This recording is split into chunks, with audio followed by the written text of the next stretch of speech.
계시록 요약 12번째입니다. 계시록은 1장 예수 그리스도의 계시라, 예수님이 열어주는 책이라는 말이고요. 2장 3장에는 7교회 7등잔대에 대한 이야기가 있습니다. 보다 이기는 자는 이런 보상이 내려준다라는 말이 있고, 그리고 성령의 교회들에게 하시는 말씀을 귀에 있는 자들은 들을지어다 라는 똑같은 동일한 말씀들이 있습니다. 그리고 4장 5장에는 내 생물, 24장로 하늘 예배에 대한 이야기가 있죠. 6장부터 9장에는 7인 7 나팔에 대한 이야기가 있습니다. 11장에는 2증인 2감람나무 2등잔대에 대한 이야기가 있죠. 14장에는 14만 4천 명 순결한 신부에 대해서 나와 있는 말입니다. 16장부터 18장에는 7대접 음녀짐승 심판에 대한 이야기가 나와 있죠. 19장에는 어린 양의 혼인잔치 8절에 세마포 준비에 대해서 나와 있습니다. 20장에는 영 안에서 첫째 부활의 동참 생명책에 기록된다는 말씀이 있습니다. 21장 22장은 새 예루살렘 생명나무 주님의 기다림 아멘, 이렇게 되어 있는 말씀입니다. 하나님은 본질이 영이요 또 말씀입니다. 그래서 그 말씀이라는 영을 육체를 가진 우리가 이해하기가 참 어렵습니다. 그래서 하나님이 계시로 알려주셔야 그것을 깨달을 수 있다 해서 계시록이 우리에게 있습니다. 그 계시를 통해서, 계시록을 통해서 우리가 다른 하나님의 말씀들을 이제 이해할 수 있는 그런 길을 열어놨다, 이렇게 볼 수가 있습니다. 특별히 이제 1장에는 예수 그리스도의 계시라 그랬습니다. 요한계시록이라고도 하는데, 요한이 이제 열려졌다 해서 이렇게 보게 돼서 알게 됐다, 또 감추어진 것이 열어졌다, 이렇게 볼 수 있는데, 그런데 이제 근본적으로 그 계시를 이렇게 내려주시는 분은 예수님이십니다. 그래서 예수님이 내가 계시를 내려준다, 이렇게 해서 예수 그리스도의 계시다, 이렇게 볼 수 있어요. 2장 3장에는 7교회 7등잔대에 대한 이야기가 있어요. 어린 양 되신 예수님이 주인이 되시죠. 그리고 7교회가 나오는데, 요한계시록 끝에까지 7교회에 대한 이야기입니다. 그러니까 7교회에 쓴 책이에요. 그러니까 7교회라고 하는 것이 이제 시대적으로 볼 때 7교회, 이제 시대 7시대로 이렇게 나누어서 보는 경우도 있고, 또 한 교회 안에 7개의 특성을 가진 사람들이 있다. 그리고 어떤 교회는 첫 번째 교회, 어떤 교회는 두 번째 교회, 어떤 교회는 세 번째 교회, 이렇게 교회마다 다르게 볼 수가 있다. 그다음에 교회 안에서도 이제 7교회 같이 7개의 종류의 사람들이 있다, 이렇게 신앙생활할 때 그렇게 볼 수 있는 거고요. 그리고 이제 우리 마음 안에 7개의 특성이 어떨 때는 첫 번째 교회 특성이 나타나고, 어떨 때는 두 번째 교회 특성이 나타나기도 하고, 이제 그렇게 볼 수도 있다는 것입니다. 우리 마음 안에 있는 7교회, 이렇게 볼 수가 있죠. 자, 이런 이제 7교회의 어떤 특징을 이렇게 보면 우리가 이제 어떤 모습인가. 근데 7교회가 7영이죠. 사실은 하나님의 7영이고 7교회니까 예수님의 완전한 교회, 예수님의 완전한 영이다, 이렇게 볼 수 있습니다. 그러니까 교회는 사실 성령님이 함께 있어서 7영과 같은 하나님, 우리와 같이 있다. 그래서 완전한 하나님, 온전한 하나님이 우리와 같이 있다. 이걸 교회라고 이렇게 표현해요. 그래서 7교회로 이렇게 표현하는데, 성경에 보면 이제 7 귀신이 나와요. 그죠? 7 귀신. 그리고 가나안 땅에 이스라엘 백성들이 애굽에서 탈출해 가지고 이제 광야에 있다가 요단강 건너서 가나안 땅으로 들어가잖아요. 그러면 7 족속이 나와요. 근데 하나님은 7 족속을 다 쫓아내라고 그래요. 그러니까 이제 이걸 보면 이렇게 되는 거죠. 자, 7 귀신, 7 족속을 내 안에 있다는 겁니다. 왜냐하면 말씀은 내가 보는 책이니까. 그러면 내 안에 7 족속, 7 귀신이 있다는 거죠. 그 7 족속의 특징들이 다 있겠죠, 그죠? 그럼 그 특징들을 내 속에서 어떻게 해요? 쫓아내야 되겠죠. 쫓아내면 7 영 대신 예수님의 영이 내 안에 들어오신다는 겁니다. 그렇죠? 자, 이스라엘 백성들이 7 영 대신 예수님의 백성들이에요. 하나님의 백성들. 이 백성들이 가나안 땅을 차지하려면 거기에 있는 7 족속이 쫓아나가야 된다고, 쫓아내야 된다고, 그죠? 이걸 쫓아내고 7 영 대신 예수님, 하나님의 아들들이 거기 안에 들어가야 된다는 거죠, 그죠? 그럼 그 땅을 차지해야 되잖아요. 그럼 가나안 땅이 교회이기도 하고 예수님이기도 하고 우리이기도 하잖아요. 우리 마음 안에 7 귀신이 쫓아나가면 그리스도의 7 영이 우리 안을 차지하게 된다, 이렇게 되는 겁니다. 그렇죠? 그걸 이제 계시록에서는 7교회로 표현한 것입니다. 어때요? 좀 이해가 되죠? 더. 그러니까 7교회, 7영 이렇게 보는 겁니다. 그러니까 제가 성경을 보는 이 입장에서는 어떤 다른 교회에 대한 이야기도 되지만 이 말이 나를 비추어주는 그런 7교회에 대한 이야기다라고 보면 계시록 전체가 바로 나에게 말씀하시는 것이다, 이렇게 볼 수 있는 거죠. 그러면 이제 사람들이 성경을 볼 때 조금 더 좋은 게 다른 사람을 보지 않고 다른 어떤 이런 걸 보는 게 아니라 나를 자꾸 비추면서 성경을 보게 되니까 나에게 말씀하시는 하나님이 되는 거죠. 그러니까 훨씬 더 유익하다는 겁니다. 사실 성경은 그렇게 쓰여 있는 거고요. 그것 때문에 성경을 쓴 거지. 그러니까 읽는 독자가, 하나님께서 읽는 독자에게 말씀하시려고 성경책을 쓴 거니까. 그렇죠? 그게 맞는 얘기죠. 그래서 그렇게 성경을 보고 있다라고 이제 여러분에게 가르쳐 주고 있습니다. 그 다음에 이제 4장 5장에는 내생물 24장로 하늘 예배에 대한 이야기가 성막, 성전, 교회, 예수 그리스도 이렇게 우리가 볼 수 있습니다. 그래서 그 모습들을 우리가 이 안에서 또는 밖에서 이렇게 해서 말씀으로 이렇게 그 안에서 있는, 그리고 그것이 밖으로 이렇게 성막, 성전으로 이렇게 돼 있는 내생물 24장로 하늘 예배다, 이렇게 영적으로 구분된 예배를 드리고 있다라고 볼 수 있는 겁니다. 6장부터 9장에는 7인, 7나팔이 있습니다. 7인에는 4분의 1가량을 파괴하고요, 7나팔에서는 3분의 1가량을 파괴합니다. 그러니까 점점 더 많이 파괴가 된다는 거죠. 그 결국 누구를 얘기하냐면 나에 대해서 하나님은 파괴하시기를 원하신다. 그러니까 점점점 나를 더 많이 파괴하시기를 원하신다는 거죠. 왜냐하면 나를 파괴하고 내가 사라진 만큼 예수님이 채워지기 때문이다 라고 여러분에게 설명을 했습니다. 이해가 되죠? 자, 11장입니다. 11장에는 이제 두 증인, 두 감람나무, 두 등잔대에 대한 이야기가 나와 있죠. 그죠? 굉장히 중요한 내용입니다. 계시록에서 이제 11장하고 12장이 굉장히 중요한 역할을 하고 있는데, 계시록이 그 중간에 있기 때문에 그러기도 하고, 우리에게 이제 하고 싶어하는, 하나님이 말씀하시고 싶어하는 어떤 증인에 대한 이야기가 이제 11장에 나와 있잖아요. 10장에는 이제 말씀을 네가 먹어라, 먹으면 입에는 달고 배에는 쓰고 그리고 다시 증거를 하게 된다라고 말씀을 합니다. 그러니까 하나님 말씀, 우리가 복음을 받을 때는 좋아요. 근데 그걸 경험할 때는 참 씁니다. 그렇죠? 그러니까 애굽에서 이스라엘 백성들이 구원받을 때는 아무것도 안 해도 그냥 구원받았어요. 근데 광야에 들어가면 40년 동안을 진짜 만나만 먹으면서 있어야 돼요. 얼마나 고통스럽겠습니까? 쓴 거죠. 그 다음에 가나안 땅 들어가서 차지해가지고 우리의 땅이 되는 거, 이제 증인의 삶을 살게 되죠. 그래서 두 명의 그 증인, 여호수아와 갈렙이 두 명의 증인이 돼서 이제 가나안 땅을 이제 소개하는 그런 역사가 있죠. 마찬가지로 입에는 단데 배에는 쓰고 또 다시 증거하게 되리라, 이런 말이죠. 그러니까 3단계입니다. 이렇게 애굽, 광야, 가나안, 뜰, 성소, 지성소, 그죠?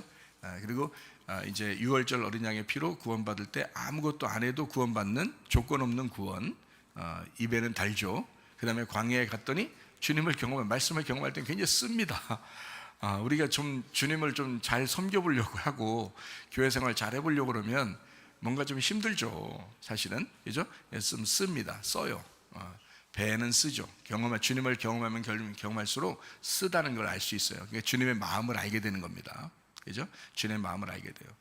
하나님이 예레미야를 불렀습니다. 그냥 불렀어요. 부를 때는 뭐 좋겠죠. 하나님 불렀으니까. 그런데 예레미야가 하나님의 입장을 경험하게 될 때, 하나님의 마음을 이해하게 될 때는 계속 눈물이 흐르는 거예요. 쓴 거죠. 아주 쓰죠. 그럼에도 불구하고 이제 그걸 경험한 예레미야가 하나님의 말씀을 증거하게 되잖아요. 마찬가지예요. 여러분도 구원받아서 교회 왔어요. 교회 생활하기가 참 배가 쓰죠. 그런데 이제 그렇게 경험하게 된 다음에 하나님을 증거하게 된다, 이렇게 되는 거죠. 성령을 받고 권능을 받으면 그때 증인이 된다라고 말씀을 하잖아요. 그래서 입에는 달고 배에는 쓰고 다시 증거하게 되리라, 이렇게 10장에, 계시록 10장에 설명하고 있습니다. 자, 11장에는 두 증인, 두 감람나무, 두 등잔대에 대한 이야기라고 했죠. 두 증인, 우리가 한번 잘 생각해 보죠. 11장에 이제 두 증인이니까 이걸 왜 자꾸 제가 강조하냐면 성경에 이 두 증인이라는 얘기가 굉장히 중요하기 때문에 그런 거예요. 굉장히 중요한데 사람들은 이게 중요한지 잘 모르더라고요. 근데 이게 굉장히 중요한 내용들입니다. 계시록 11장 내용이. 그런데 그거를 잘 모르면은 이해가 잘 안 돼요. 그리고 이게 중요한가? 저게 뭐 그렇게 중요한가? 이렇게 생각된단 말이에요. 근데 사실은 이 두 증인이라는 게 굉장히 중요해요. 두 증인, 두 감람나무, 두 등잔대죠. 두 감람나무, 두 등잔대, 이게 두 증인이에요. 두 감람나무, 두 등잔대, 이게 증인이거든요. 그러면 두 감람나무, 두 등잔대 이랬을 때 두 감람나무는 기름이고요, 그죠? 기름. 그리고 두 등잔대는 교회를 말하는 겁니다. 그러니까 두 감람나무는 기름을 얘기하고 두 등잔대는 교회를 얘기해요. 그러면 봐요. 두 개라겠어요? 하나라겠어요? 하나라고 그랬죠? 그러니까 두 감람나무는 하나의 감람나무, 두 등잔대는 하나의 교회란 말이에요. 하나의 등잔대. 그러니까 하나의 감람나무가 예수님을 얘기하는 거예요. 하나의 등잔대가 하나의 교회를 얘기하는 겁니다. 그러니까 이 증인은 딱 예수님과 교회를 의미한다 이랬죠, 그죠? 예수님과 교회. 그러면 이 예수님은 두 감람나무라고 했잖아요. 그래서 두 감람나무가 두 개로 나누어서 설명을 한다는 거예요. 그래서 하나는 두 감람나무에서 하나는 이제 율법을 의미하는 거고 하나는 선지자를 의미하는 거예요. 하나는 이제 왕을 의미하고 하나는 제사장을 의미하는 겁니다. 그러니까 왕이면서 제사장 요거죠. 그래서 스룹바벨과 대제사장 여호수아라 그랬죠. 학개서 스가랴서에 나오는 그렇겠죠. 그리고 모세와 아론이라 그랬습니다. 이렇게 두 이제 감람나무가 있어요. 근데 그 둘이 왕이면서 제사장이니까 하나예요. 그 두 개를 합쳐서 나온 분이 누구냐면 멜기세덱이라는 분입니다. 왕이면서 제사장이죠. 그리고 그분이 이제 신약에서 예수님으로 나오신 거죠. 그래서 예수님이 왕이면서 제사장이다 이렇게 된 것입니다.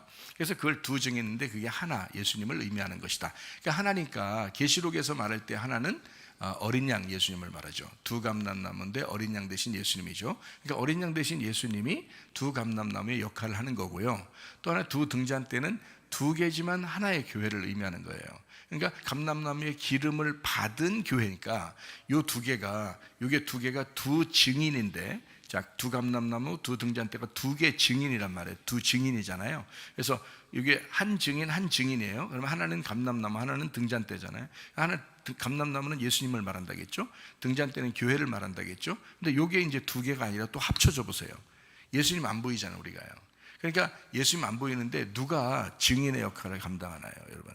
교회가 그냥 교회 나오면 다 증인 됩니까? 아니죠. 증인은 성경에서 어떻게 되냐면요, 성령을 받고 권능을 받아야 증인된다 그러는 게 이유가 있어요. 그러니까 예수님이 부활 승천하실 때 제자들 보고 예루살렘을 떠나지 말고 있어라 그랬어요.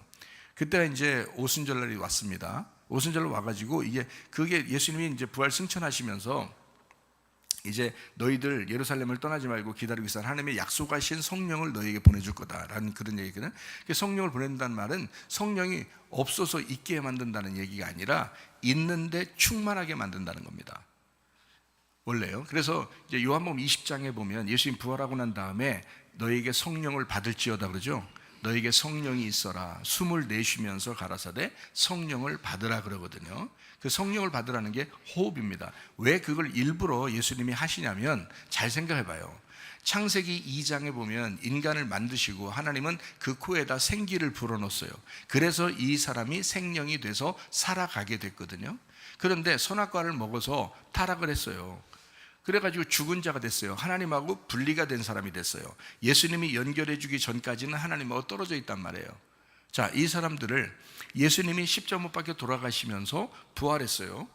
그러니까 이 예수님만 이제 다시 하나님이 된 거죠.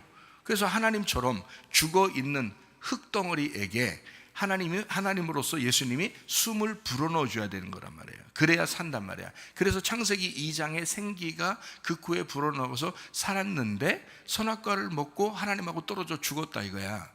하나님하고 떨어졌어. 분리가 되었다고. 그래서 죽었다고. 영적으로 죽었다고. 이 영적으로 죽은 자들을 예수님이 부활해서 하나님이 되셨죠. 그러니까 그 하나님이 되신 하나님이, 예수님이 숨을 불어넣어서 다시 생기를 불어넣어 주는 거예요. 그게 성령님이란 말입니다. 성령. 그래서 요한복음 20장에 성령을 받으라. 숨을 내쉬며 가라사대 성령을 받으라. 이렇게 말한 거예요. 요한복음 20장에 성령 받으라고 했으니까 이제 요한복음이 끝나고 나서 사도행전 2장이 될 때는 오순절 날이거든요. 예루살렘에 모여 있어라 라고 할 때 누가복음 이제 24장에 보면 누가복음과 사도행전은 연결된 책이라고 그랬죠. 왜냐하면 누가가 썼다 그랬죠. 누가가 누가복음을 쓰고 그리고 사도행전도 이어서 썼어요. 사도행전도 누가복음도 다 데오빌로 각하에게서 쓴 겁니다. 그러니까 데오빌로는 뭐라고 했어요? 데오스, 필로스. 하나님의 사랑, 하나님의 친구, 하나님의 사랑인 여러분과 저에게 이 책을 쓴 거예요. 누가복음과 사도행전을. 그래서 누가복음 24장에는 예수님 부활 승천하면서 너희들 예루살렘을 떠나지 말고 그대로 있어라 라고 했고, 사도행전 1장에 이어져서 사도행전 1장에 보면 사람들이 예루살렘을 떠나지 않고 계속 기도하고 있었어요. 사도행전 1장에. 그리고서 그게 오순절 날이 딱 임하니까 그게 한 10일 정도 지난 거거든요. 10일 정도 그들이 밥 먹는 게 중요한 게 아니라 기도하는 게 중요했고 예루살렘에 모여 있었어야 돼요. 예수님의 그 약속이 있었기 때문에. 그래서 하나님의 약속된 것을 너희에게 보낼 것이다 라고 한 게 뭐냐면 사도행전 2장의 성령 충만입니다. 그러니까 요한복음 20장에는 성령을 받으라 그랬고, 이제는 사도행전 2장에 보면 성령 충만을 받으라 이렇게 말해요. 그럼 이게 뭐예요? 하나는 성령을 받고, 요한복음의 성령을 받고, 사도행전 2장의 성령 충만을 받고, 그러면 어떻게 된 거예요? 사도행전 1장에 보면은 너희가 성령이 너에게 임하시면 너희가 권능을 받아야, 그러면 예루살렘과 온 유대와 사마리아와 땅끝까지 이르러 내 증인 된다 그랬잖아요. 그러니까 자, 생기를 받았어요. 성령을 받았어요. 성령 충만을 오순절날 받았습니다. 그리고서 증인으로 나가는 거예요. 그 전까지 나가는 거 아니에요. 제자들도 그 전까지 못 나갑니다. 그냥 예루살렘에 머물러 있어야 되는 거예요. 그러니까 증인이라는 것은 그냥 아무나 막 증인되는 게 아니에요. 복음을 먹었고 복음을 배에서 경험했고 그리고 말씀을 증거하는 자가 돼야 증인이란 말이에요. 그러니까 성령 받고 권능 받은 사람이다. 그 사람들은 가만히 있어도 증인이 된단 말이죠. 주님의 증인이 된다. 그래서 그 증인을 어떤 사람이 되냐? 요한계시록 11장에 보면 두 증인, 두 감람나무, 두 등잔대, 다 두 개인데 그게 하나란 말이에요. 그러니까 한 증인인데 어떤 증인이냐? 한 감람나무, 한 등잔대다 이거지. 그럼 한 감람나무는 예수님을 말하고 한 등잔대는 교회를 의미한다. 그래서 예수님과 교회. 근데 예수님은 보여 안 보여? 안 보이죠. 어디에 들어가 있어? 교회 안에 들어가 있죠. 그래서 성령 충만한 교회, 이 마지막 때는 성령 충만한 교회, 이 하나가 증인이라는 거죠. 두 증인, 두 감람나무, 두 등잔대가 다 합쳐져서 성령 충만한 교회, 그러니까 두 감람나무에 두 등잔대가 된다 이렇게 되는 겁니다. 그게 이제 계시록 11장의 두 증인에 대한 이야기거든요. 마지막 때 여러분과 제가 우리가 살아가는 동안에 뭐 할 거예요? 두 증인의 삶을 살아야 되는 거거든요. 그래서 성경을 이제 우리가 전반적으로 이렇게 딱 펼쳐져 보면은 결국에는 창세기에도 나무가 두 개가 나와요. 그죠? 나무가 두 개. 근데 이 두 개가 두 개로 봐야 된다 했어요? 하나로 봐야 된다 했어요? 하나로 봐야 된다 그랬죠? 그러니까 나무 두 개가 하나는 선악과 하나는 생명나무죠. 선악과를 먼저 먹고 그 다음에 이 계시록에서 생명나무를 먹게 되어 있단 말이에요. 이 두 개 나무는 두 개가 아니라 사실 하나인데 하나는 선악과로 하나는 생명나무로 설명을 한다는 거죠. 이게요. 그래서 두 개를 하나로 설명한다는 겁니다. 그렇죠? 자, 이래야 이제 맞죠? 그러면 예수님하고 교회는 어때요? 원래가 달라요? 아니면 그 원래는 같은데 두 개로 설명된 거예요? 원래는 같은데 두 개로 설명했어요. 여러분, 교회가 어디서 나왔죠? 예수님에게서 나온 거예요. 예수님의 옆구리에서 나온 겁니다.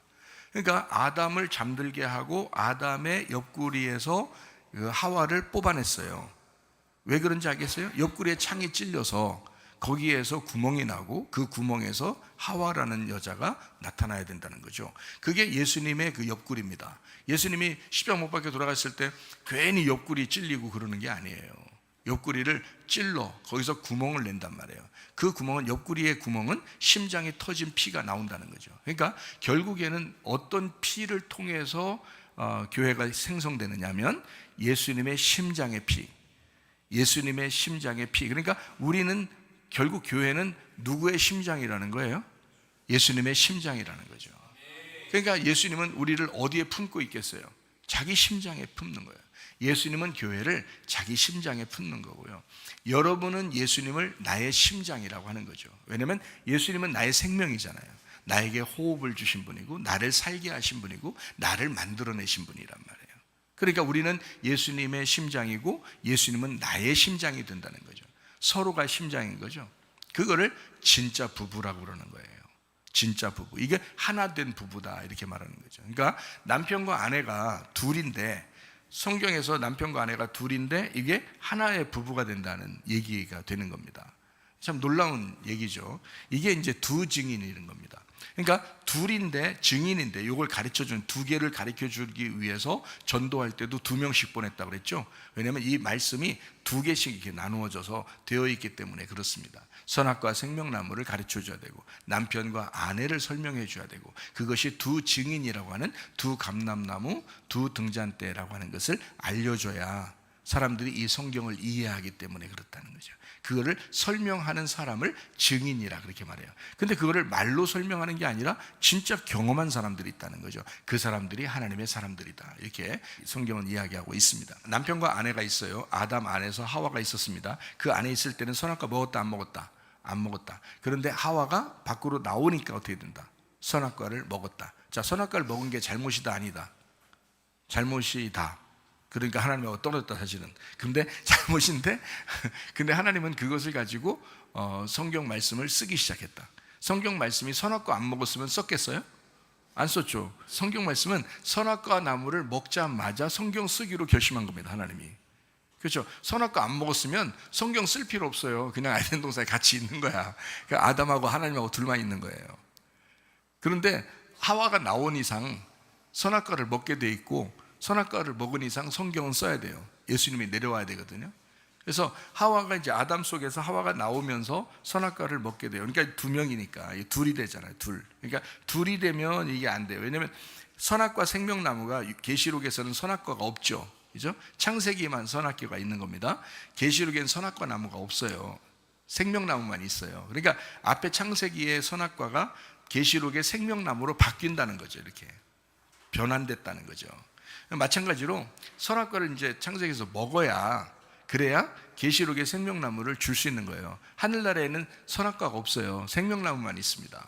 그러니까 생명나무를 먹으려면 이 땅에서 선악과를 먹고, 그리고 하늘나라에 생명나무 먹으러 가는 거예요, 우리가. 그렇게 되는 거거든요. 그러니까 생명나무는 그냥 아무나 먹는 게 아니고 선악과를 먹은 사람이 생명나무를 먹는 거예요. 자, 선악과 먹기 전에, 야, 생명나무 먹어야 되는데, 생명나무 이 사람들이 먹고 살았더라. 아담이 아침에 생명나무 먹고, 점심 때 생명나무 먹고, 저녁 때 생명나무 먹고, 이렇게 식사 끼니대로 이렇게 먹었더라. 이런 말이 있어요, 없어요? 없어요. 선악과 먹기 전에 아무것도 이야기 없습니다. 그렇죠? 그냥 딱 과일나무, 그 선악과 나무, 그게 열매로 있는 나무인데 그 나무만 딱 먹었을 때 얘기가 나오는 거예요, 성경은. 그러니까 그 전에는 그런 먹는 얘기가 안 나와요. 무슨 말인지 알겠죠? 그러니까 선악과 먹는 것부터 시작하는 거죠. 그러면 이게 먹을 수밖에 없었던 거고, 먹으면 나중에 이제 계시록의 생명나무를 주기 위해서 우리에게 이제 이 과정을, 이제 예수 그리스도가 오시는 그 과정을 성경을 기록한 거란 말이죠. 그러니까 자, 선악과는 뭘 의미하려고 했던 거다? 그러니까 율법을 의미하려고 했던 거다. 율법이 어떻게 돼 있어? 선악으로 돼 있잖아요. 선악으로. 그래서 심판하잖아요. 선악으로 나눠야 심판하잖아요. 그래서 율법으로 돼 있다. 그래서 율법을 아는 사람이 주의 복음을 깨닫는 것입니다. 그죠? 그래서 율법을 아는 사람이 주의 복음을 깨달으니까 성경에서는 어떻게 해요? 예수님이 와가지고 수고하고 무거운 짐진 자들이 나한테 와야 된다, 이렇게 말하죠. 수고하고 무거운 짐도 안 졌는데 오라 그래요? 그렇지 않잖아요. 수고하고 무거운 짐진 자들아 내게로 와라, 이렇게 말해요. 그런 사람들이 누구예요? 수고하고 무거운 짐, 수고해본 사람이에요. 율법에 의해서 너무 힘들은 사람들이에요. 율법을 지키다가 너무 힘든 사람들이에요. 그 사람들 오라는 거지. 예수님이 야, 너 아침부터 출근해가지고 좀 힘들었지, 그러니까 나한테 와, 이런 말이 아니에요. 너 학교에서 공부하느라고 힘들었지, 수능 보느라고 힘들었지, 뭐 직장 다니느라고 힘들었지, 이런 말 아닙니다. 수고하고 무거운 짐이라는 것은 율법을 지키다가 너 힘들었지, 그 말이에요. 율법을 지키다가 너 힘들었지, 그러니까 나한테 와, 내가 너를 쉬게 해줄 거야 라는 거예요. 그 안식을 줄 거야. 그러니까 선악과 너 먹었지, 이 말이죠. 선악과 먹어서 심판대에 와 있지, 심판받을 수밖에 없지, 정죄 받았지, 너 힘들지, 그럼 나한테 와, 이 말이에요. 자, 이해가 되죠? 그래서 예수님한테 오는 사람들, 예수님이 구원하고 치료한 사람들 누구밖에 없어요? 병든 자들, 고아, 과부, 나그네, 응? 그 사마리아 여자, 삭개오, 38년 된 병자, 소경, 문둥병자, 이런 사람들 다 오라고 그러죠. 다 와. 다 오면 한 명도 내쫓질 않아요. 다 구원하고 치료합니다. 왜? 안식을 줘야 하니까. 이 사람들이 치료받고 나서 니나노 하고 집에 가서 그냥 누워 24시간 자면서 살았더라, 이렇게 아니에요. 예수님을 그리워하고 예수님을 위해서 살아요. 하나님 앞에 어떻게 하면 내가 봉사하며 살 수 있을까라고 아마 그렇게 생각했을 거예요. 그들은 아마 더 거렁뱅이처럼 돌아다니면서 살 때보다 훨씬 더 힘들었을 겁니다. 예수님 믿고 난 다음에 육체적으로는 힘들 수 있어요. 근데 그렇게 얼마나 하고 싶었겠어요. 걷지도 못하던 사람이, 보지도 못하고 눈 이렇게 가리워진 사람이, 또 문둥병자, 사람들에게 돌이나 맞고 도망다니던 그런 사람이, 가늠한 여자, 그냥 막 죽을 수밖에 없고 다 벌거벗겨진 그런 사람이, 사마리아 여자 남편 6명 있었던 그 여자가 뭐 무슨 재미로 살았겠어요? 자기 몸은 편했을 수 있지만 너무 수고했다는 거죠. 너무 힘들었다는 거죠. 그 율법에 의해서 얻어맞는, 그렇게 할 수밖에 없는 그런 38년 된 병자들, 이런 사람들이 예수님을 만나 구원받고 치료받으니까 안식을 누리는 거예요. 마음의 안식을 누리는데 몸은 어때요? 주님께 봉사하는 겁니다. 주님께 봉사하는 거예요. 그렇게 살아갈 수밖에 없다는 거죠. 그게 그리스도인입니다. 여러분, 그리스도인은 교회 나온 사람들이요, 여기서 그냥 니나노 이게 아니란 말이에요. 수고하고 무거운 짐진 자들아 주님께 와라, 내가 너의 마음을 안식하게 할 거다. 그리고 너는 주님의 마음으로 네가 행동하게 될 것이니까 너는 역시 편안하게 자유롭게 안식하게 일할 것이다, 이거죠. 기쁨으로 한다는 겁니다. 예, 목사님이 설교하는 걸 막 힘들어하고, 막 설교 준비하는 거를 막 힘들어하고 막 이렇게 하나요? 그렇지 않아요. 설교하는 게 기쁘단 말이죠. 왜? 주님의 마음을 알고 주님의 마음으로 하려고 하니까 그런 거죠. 그죠? 예, 그러니까 마찬가지로 교회 봉사하는 것도 마찬가지예요. 수고하고 무거운 짐진 율법 안에서 죽을 수밖에 없었던 우리들이 주님에게 오니까 편히 쉬게 하리라.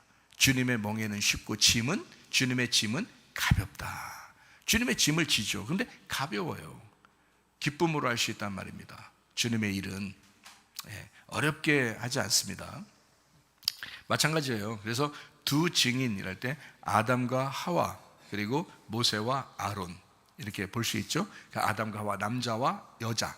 하나는 어린 양 대신 예수님, 성령님이죠. 어린 양 대신 예수님, 성령님이십니다. 그리고 교회, 이렇게 볼 수 있죠. 그래서 성령과 교회가 서로 하나 돼서 말한다, 이거죠. 어린 양 대신 예수님이 성전이 되셨는데, 성전이 되셨는데 새 예루살렘인 그 신부 안에, 새 예루살렘인 성소, 새 예루살렘인 신부 안에 성전 되신 어린 양 되신 예수님이 들어가서 안 보이더라, 하나가 되었더라.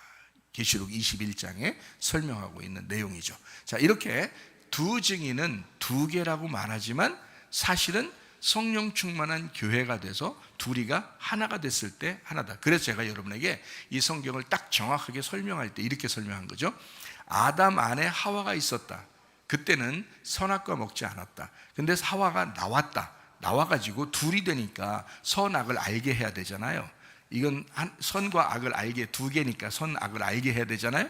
그래서 자, 저녁이 되며 아침이 되니까 하루의 날이다 라고 했죠. 어둠이 분명히 있었습니다. 그리고 빛이 있습니다. 이걸 하나 합쳐서 하나라 하잖아요. 마찬가지로 남자 여자를 합쳐서 부부, 이걸 하나라 이렇게 말한단 말이에요. 마찬가지로 아담에게서 하와를 빼냈을 때 하와가 선악과를 먹게 돼. 그래서 이걸 완전 하나님과의 분리, 하나님과 우리가 이렇게 나누어졌다, 선악과를 먹으면 이렇게 나누어지는 거야 라고 둘이라는 것을 설명하는 게 여자가 설명하는 거란 말입니다. 여자가 먹고서 설명하는 거예요. 그래서 아담이 어떻게 해요? 큰일 났다, 내가 같이 먹어야 되겠다. 여자가 주니까 물어보지도 않고 그냥 먹었습니다. 왜냐하면 예수님이 우리를 위해서, 자, 너희들이 죄를 지었어, 선악과를 먹고 죄를 지었어. 자, 내가 너희들한테 물어보지도 않고 내가 너희들의 죄를 짊어지러 내려오신다, 이 말이죠. 그래서 정죄를 받아 십자가를 지시는 예수님이 되었다. 이게 둘을 설명하는 겁니다. 그리고 난 다음에 이제 우리가 구원받아요. 구원받을 때 예수님을 영접하죠. 예수님을 영접하니까, 영접한다 그러잖아요. 초대한단 말이에요. 뭘로 초대해요, 여러분? 예수님을 여러분 종으로 초대해요? 예수님을 여기 하인, 노예로 취급하려고 초대합니까, 예수님을? 아니죠. 예수님이 나의 주인 되십니다, 예수님이 나의 왕이 되십니다 하고서 초대하는 거죠. 예수님은 안 보여요. 내 속에 들어왔는데 안 보여요. 근데 그분이 나의 주인이라는 거죠. 그분이 나의 왕이 되신다는 거죠.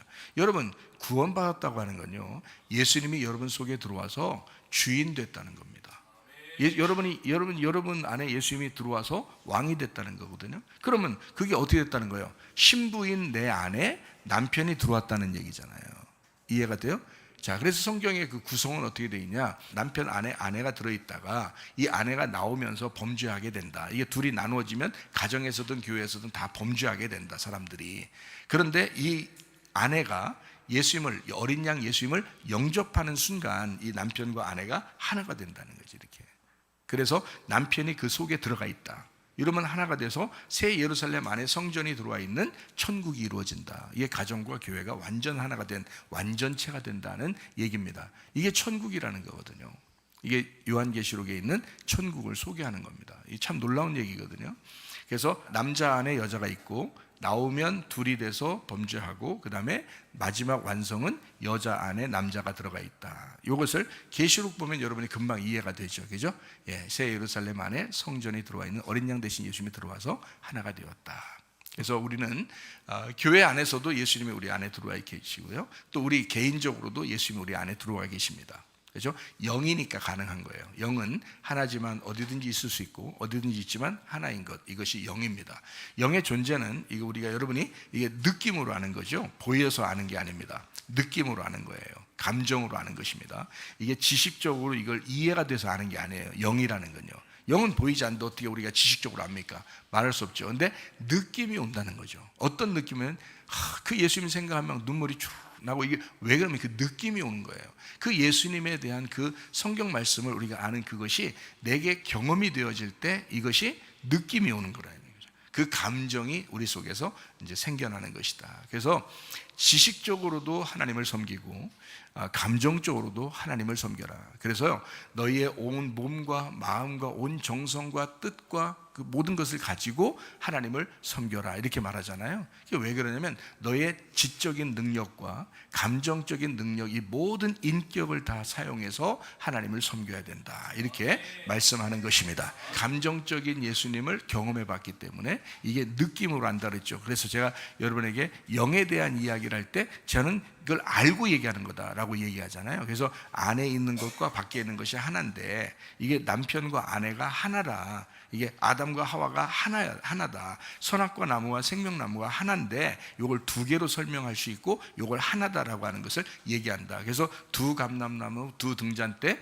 이걸 두 증인이라고 하는데 이것이 두 개인데 이게 원래 하나야. 이거 하나인데 이걸 두 개로 설명하는 거야 라는 걸 저는 알고 얘기한다는 겁니다. 왜냐하면 이거는 느낌으로도, 이게 감정적으로도 내 속에서 이게 알게 됐다는 겁니다. 예수 그리스도가 안 보이는데, 어린 양 대신 예수님이 안 보이는데 마치 그분이 영적인 부분으로서 내 속에 영적인 부분으로 같이 있다는 것이 느낌이 온다는 거죠. 느낌이 와 있다는 거죠. 그걸 알 수 있다는 거예요. 여러분도 다 알 수 있다는 거예요. 그래서 여러분 속에도 하나님의 영이, 그 어린 양 대신 예수님의 그 영, 그분이 여러분 속에 와서 그 감동이 있죠. 그 느낌이 여러분 속에서 이제 있다는 거죠. 그러면 이 안에 있는 것인데 밖에 있는 것이고, 밖에 있는 것인데 안에 있는 거예요. 그게 내가 느낌이 온다니까요. 알면, 그 느낌으로 알면서 제가 얘기하는 거란 말이에요.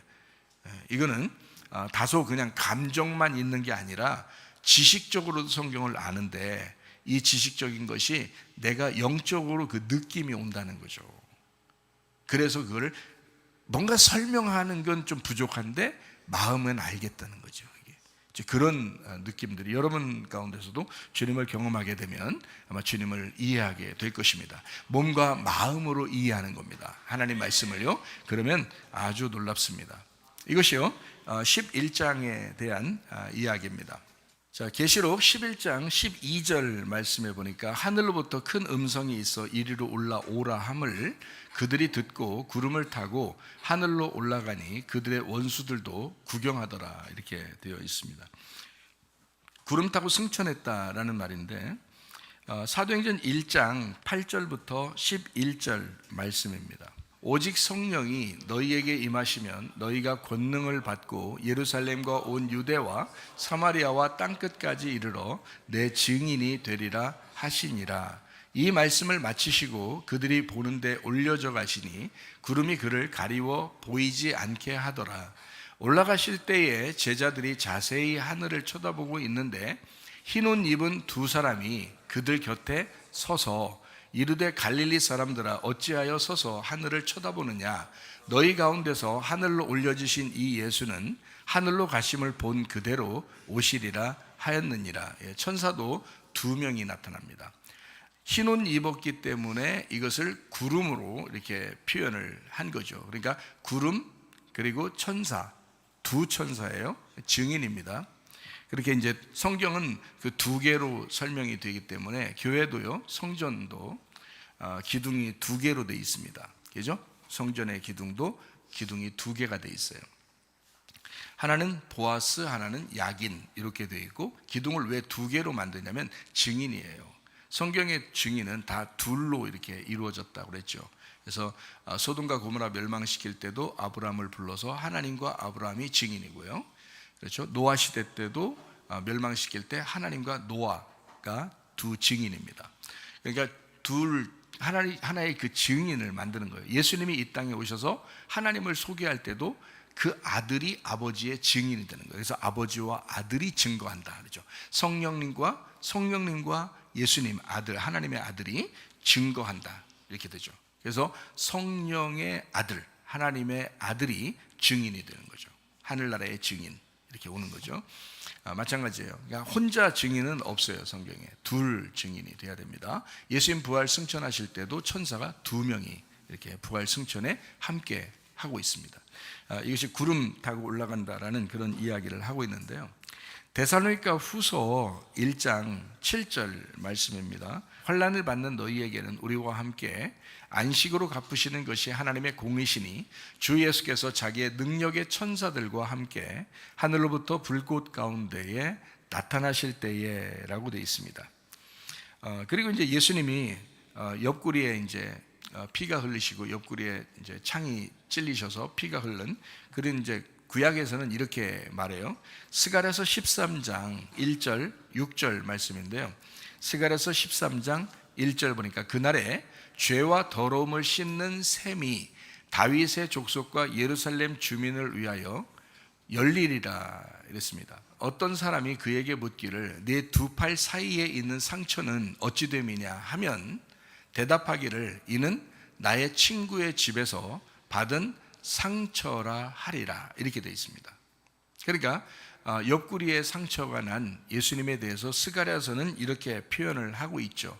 그러니까 옆구리에 피가 흘린 예수님. 자, 요한복음 19장을 보겠습니다. 요한복음 19장 34절 35절 말씀입니다. 스가랴서를 왜 이게 제가 일부러 찾냐면 예수님의 그 재림을 소개할 때 이렇게 표현한다는 겁니다. 다시 말하면 옆구리에 창이 찔리신 피가 흐르신 옆구리에 상처가 있으신 예수님이 오신다는 거예요.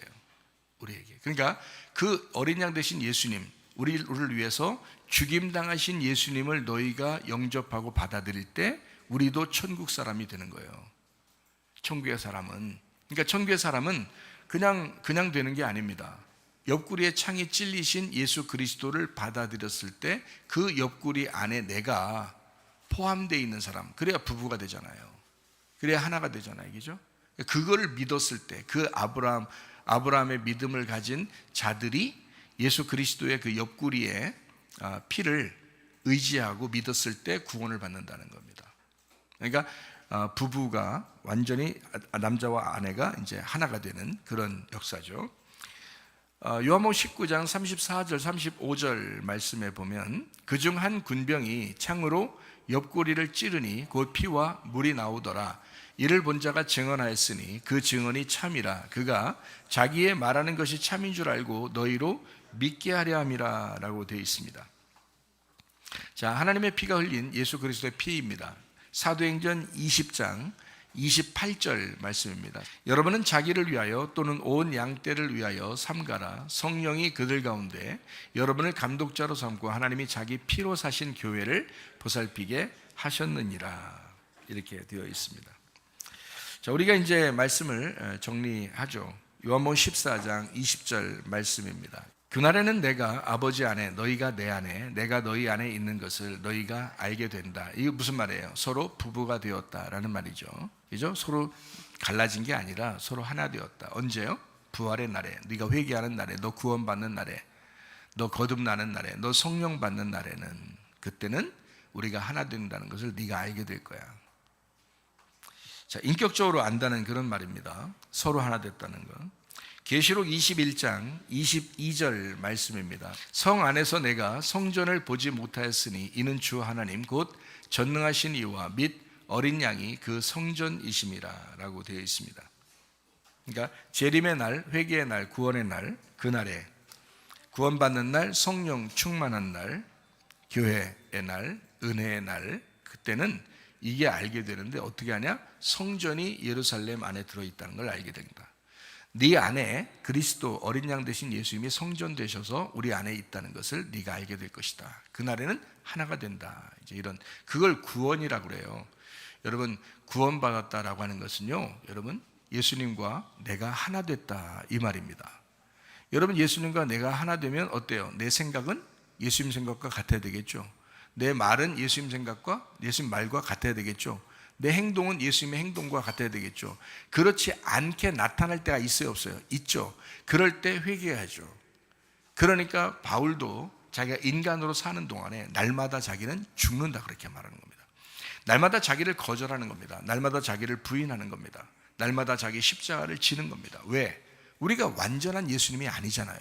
예수님과 하나가 되었는데 여전히 나는 인간 가운데 살고 있다고요. 그러니까 날마다 죽는 거예요. 이게 복음이라고요. 그래서 교회에 나오면 진짜 복음을 가르쳐 줘야 되는데 그 복음이 뭐냐? 나를 부인하게 하는 거예요. 나의 십자가를 지게 하는 거예요. 나를 자꾸 거절하게 만드는 거예요. 나를 자꾸 죽게 만드는 거예요. 그게 진짜 복음입니다. 그래야 예수님과 하나 되는 거거든요. 자, 성전 되신 예수님이 예루살렘 안에 같이 있다. 또 너희가 그날에는 하나님과 우리가 하나 되고 예수님과 우리가 하나 됐다는 것을 너희가 알게 될 것이다. 이거 어떻게 안다는 거예요? 이게 진짜 하나님 말씀으로 거듭난 사람이 그 말씀을 감동에 의해서 이 속에서 안다는 겁니다. 느낌이 온다는 거예요. 그 하나님하고 내가 하나 됐다는 사실을, 그게 느낌이 있다는 겁니다. 실제로 저는 그걸 느껴요. 느끼고 살아갈 때가 참 많습니다. 그러니까 이게 하나님 말씀이 우리 속에 은혜의 날, 교회의 날, 성령의 날, 이날에 부활의 날, 그날에 우리가 알게 될 것이다. 서로 하나 됐다는 것을 알게 될 것이다 라고 했습니다. 계시록 11장 13절 말씀입니다. 그때에 큰 지진이 나서 성 10분의 1이 무너지고 지진에 죽은 사람이 7천이라. 그 남은 자들이 두려워하여 영광을 하늘의 하나님께 돌리더라. 이렇게 되어 있습니다. 성 10분의 1이 파괴됩니다. 성 10분의 1이 파괴돼요. 10분의 1이 파괴됐다는 말은 어떻게 파괴됐다는 거예요? 여러분 11조 내봤죠?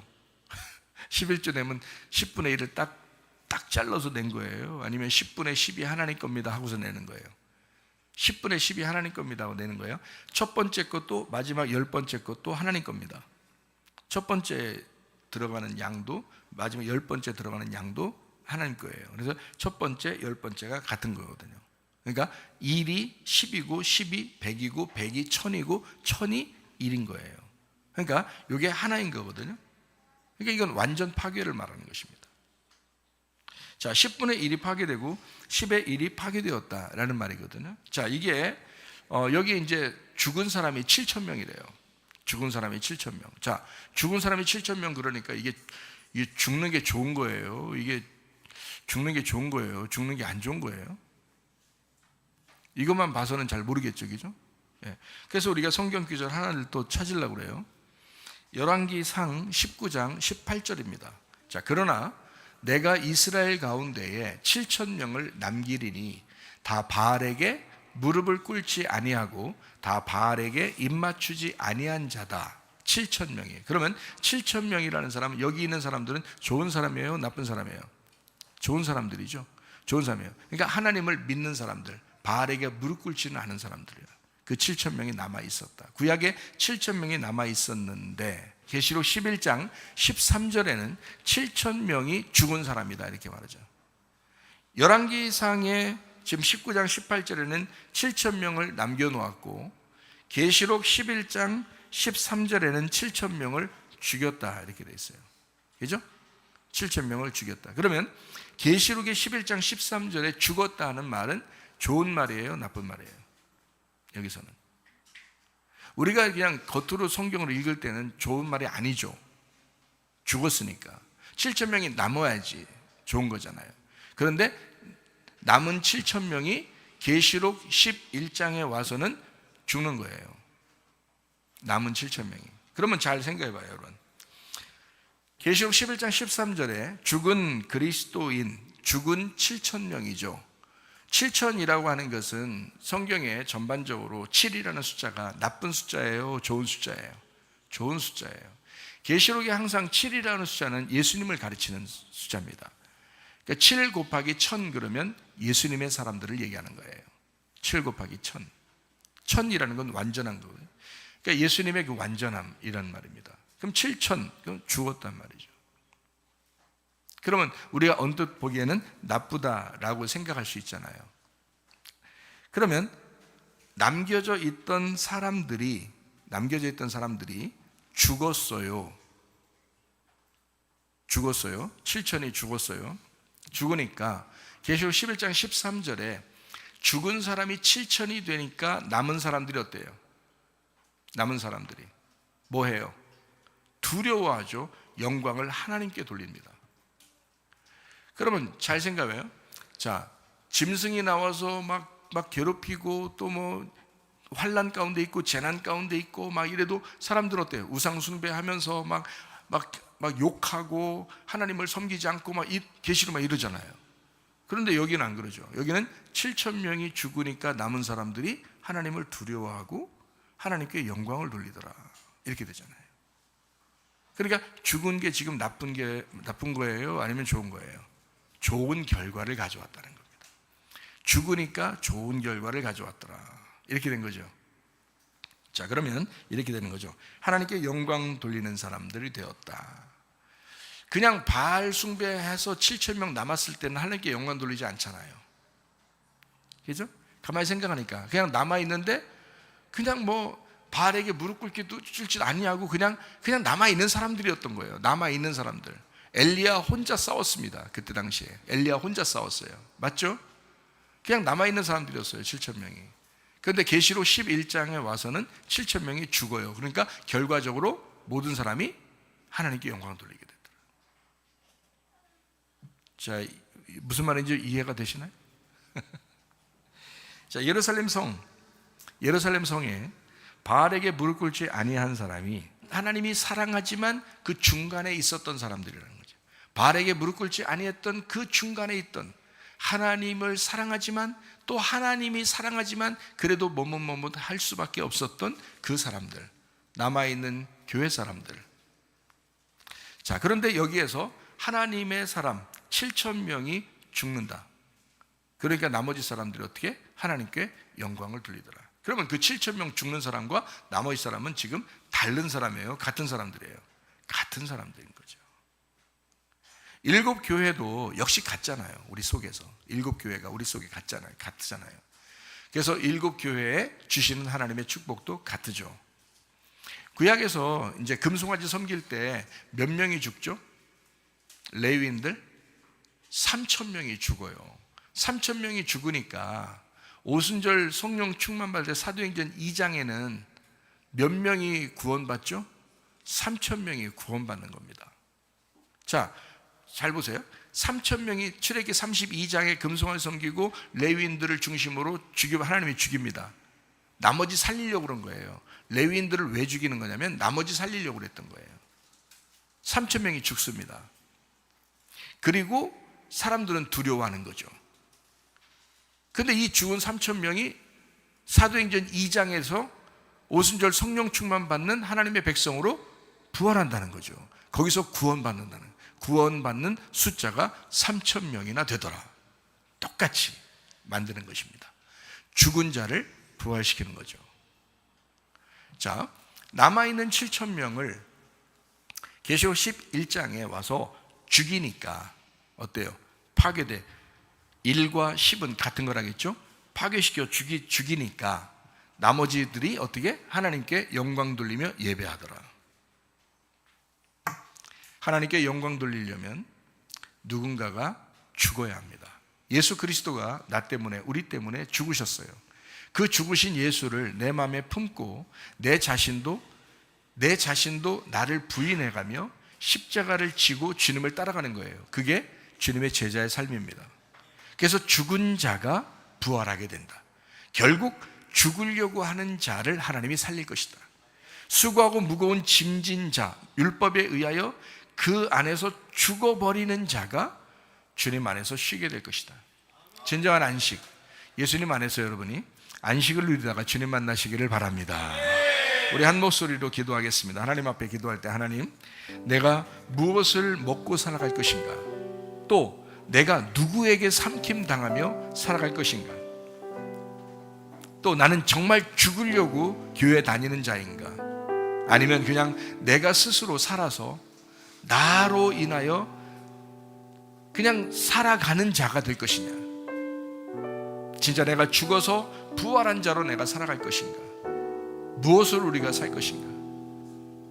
누가 나를 삼키길 원하는가? 나는 무엇을 먹으면서 살아가길 원하는가? 주의 말씀 안에서 하나님, 우리 자신들이 철저히 거절당하고 예수 그리스도로 살다가 주님 만나게 해달라고 한 목소리로 기도하겠습니다. 우리 하나님 아버지 함께 하시고 사랑하심을 감사합니다. 하나님 아버지여, 진실로 주의 사람으로 살다가 주님 만나게 도와주시옵소서.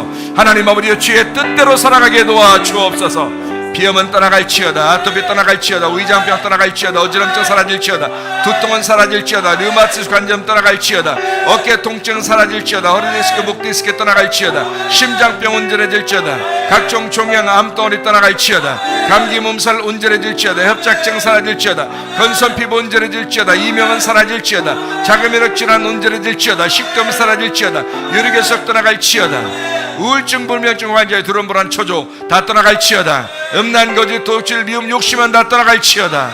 하나님 아버지, 그리스도 예수의 사람으로 살다가 주님 만나게 하옵소서.